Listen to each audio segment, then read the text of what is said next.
Episode 75। क्या गैर आरक्षित लोगों को हिंदुस्तान से भागना पड़ेगा? बात आम जन के विशेष में आप सबका स्वागत, अभिनंदन। क्या भारत में आरक्षण व्यवस्था अपनी मूल भावना से भटक गई है? क्या आज़ादी के 80 वर्ष पूरे होने के बाद भी देश को इस व्यवस्था की आवश्यकता है, जिस आरक्षण व्यवस्था को कभी अस्थायी उपाय मान के किया गया था? क्या यह व्यवस्था परमानेंट हो गई है? आखिर कब तक योग्यता और सामाजिक न्याय के बीच टकराव चलता रहेगा? देश के कई हिस्सों में अब आरक्षण के खिलाफ आवाज उठने लगी है। लोग इसकी समीक्षा की मांग करने लगे हैं। ये आरक्षण का ही कुपरिणाम है कि आज एक प्रतिभाशाली युवा जिसे किसी भी परीक्षा में 90 से 85% तक अंक प्राप्त हो जाते हैं, उसे उच्च शिक्षण संस्थानों में इतने अंक प्राप्त करने के बावजूद भी एंट्री नहीं मिलती है, या नौकरी और उच्च शिक्षाओं में प्रवेश नहीं मिलते हैं।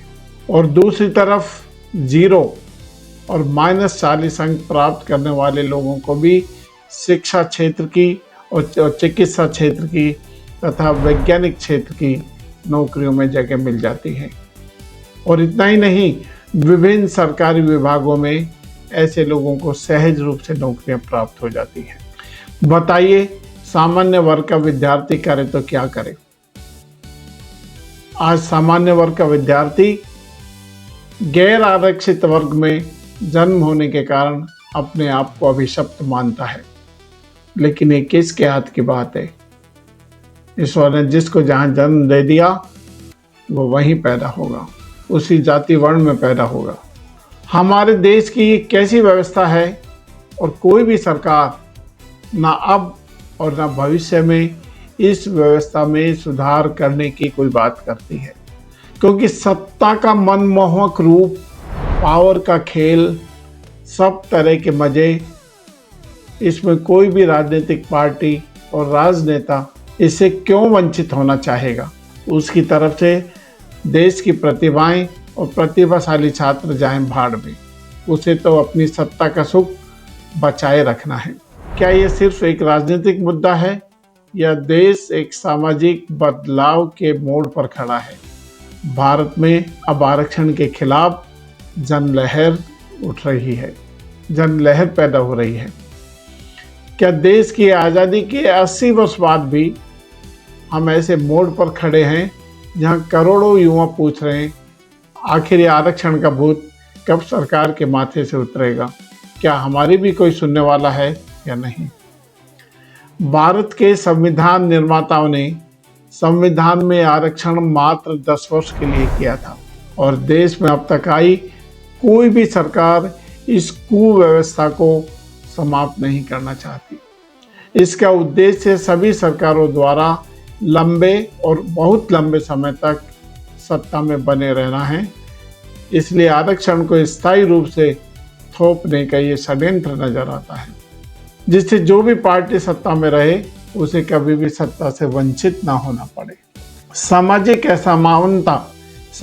असमानता कम करने के लिए बनाई गई ये आरक्षण व्यवस्था आज भारतवासियों के लिए एक कोड बन गई है, जी का जंजाल बन गई है।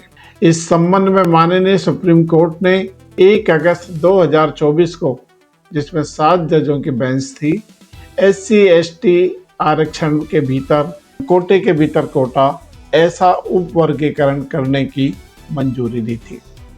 माननीय सुप्रीम कोर्ट ने क्रीमी लेयर के ऊपर भी अपना सुझाव दिया था। इस फैसले के दौरान 4 जजों, विशेष रूप से जस्टिस BR गवई ने अपनी व्यक्तिगत टिप्पणी में कहा था कि जैसे OBC में जैसे क्रीमी लेयर लागू है, ऐसे ही SC/ST वर्ग में भी क्रीमी लेयर की पहचान करके उन्हें आरक्षण की श्रेणी से पृथक किया जाना चाहिए।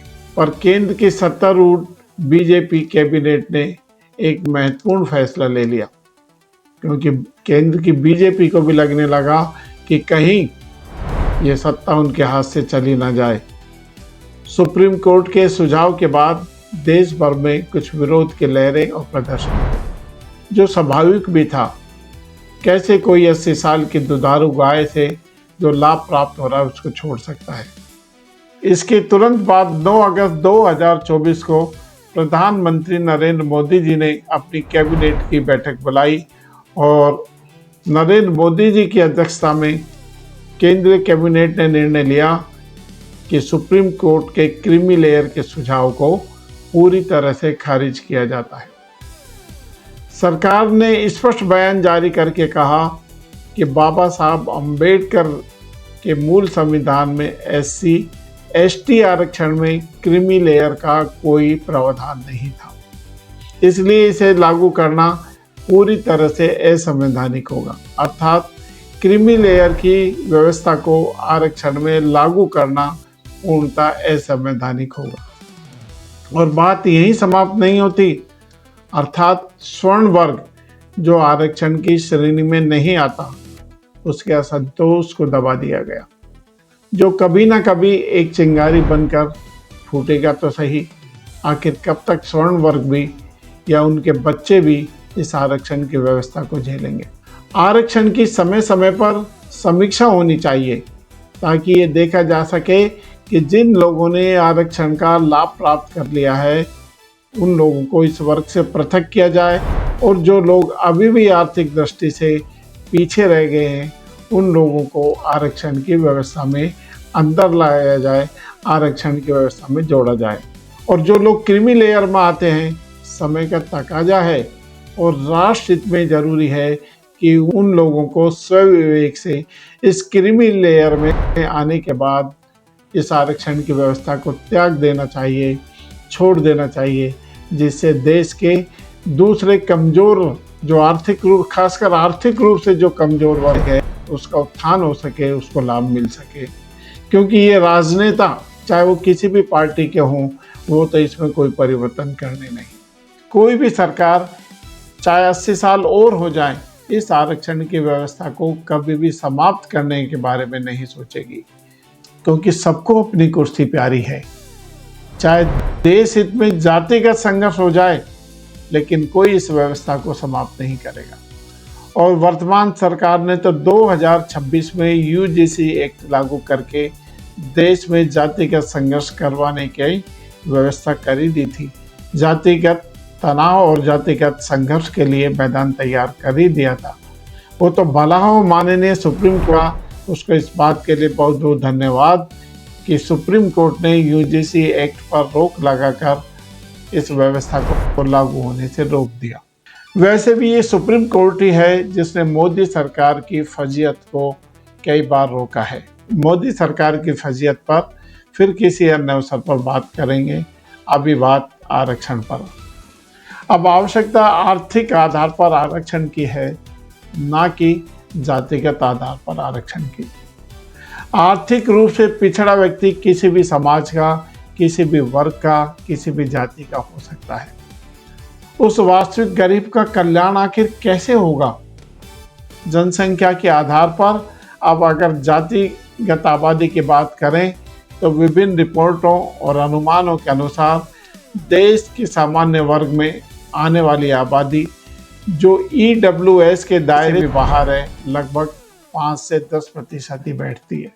बाकी सब लोग आरक्षण की श्रेणी में हैं। व्यापक रूप से देखें तो देश की करीब 65 से 75% आबादी किसी न किसी रूप में SC, ST, OBC या EWS के तहत आरक्षण में आती है।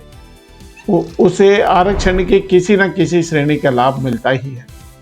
संयुक्त राष्ट्र संघ के अनुमान के मुताबिक 2026 में हिंदुस्तान की कुल आबादी 147.6 करोड़ है।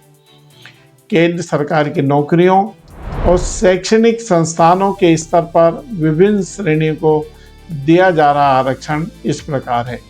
वर्तमान में ये कुल मिलाकर 59.5% है।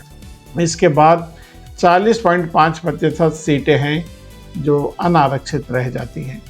भारत सरकार द्वारा वर्तमान में जो पिछड़ा वर्ग को आरक्षण दिया जा रहा है वो 27%, अनुसूचित जाति को 15%, आर्थिक रूप से कमजोर अर्थात EWS को 10%, ये सामान्य वर्ग के छात्रों के लिए है, और अनुसूचित जाति ST को 7.5% आरक्षण दिया जाता है। इसके अतिरिक्त दिव्यांगजनों को 4 से 5% का आरक्षण हॉरिजॉन्टल रूप में दिया जाता है, यानी अलग से इनको आरक्षण की कोई व्यवस्था नहीं है। इसके अलावा राज्यों के स्तर पर वहाँ की आबादी के आधार पर आरक्षण का कुल प्रतिशत अलग अलग है।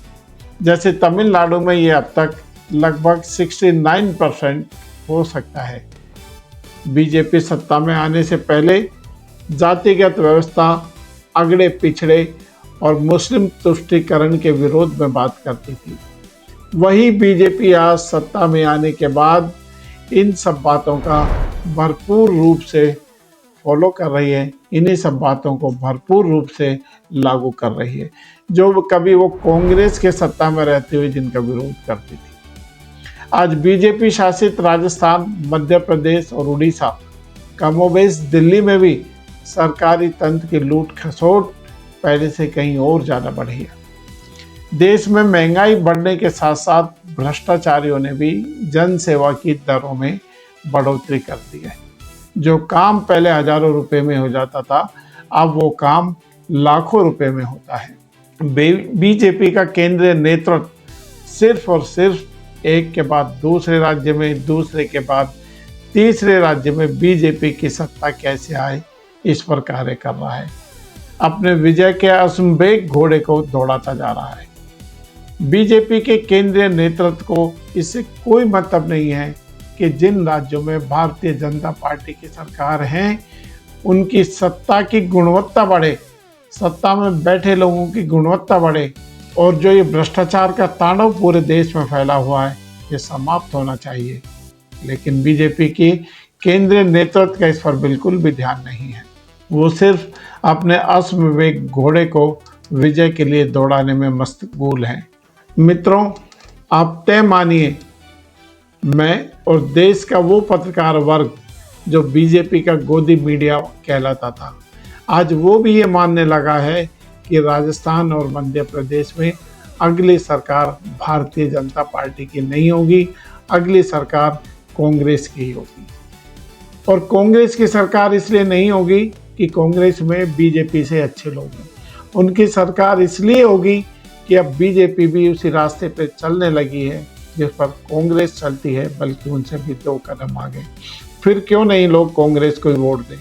और तीसरा कोई विकल्प, तीसरा कोई सब्स्टिट्यूट राज्यों की जनता के पास नहीं है। इसलिए मजबूरी है कि एक बार बीजेपी और एक बार कांग्रेस, या जो लोग इन दोनों को वोट देना नहीं चाहते वो अपने घर से बाहर निकलते नहीं हैं और निष्क्रिय रह जाते हैं। बात आमजन के विशेष में आज इतना ही। कल फिर किसी विषय के साथ आपके सेवा में हाजिर होंगे।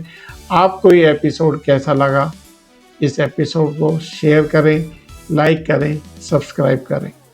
नमस्कार, शुभ रात्रि, धन्यवाद।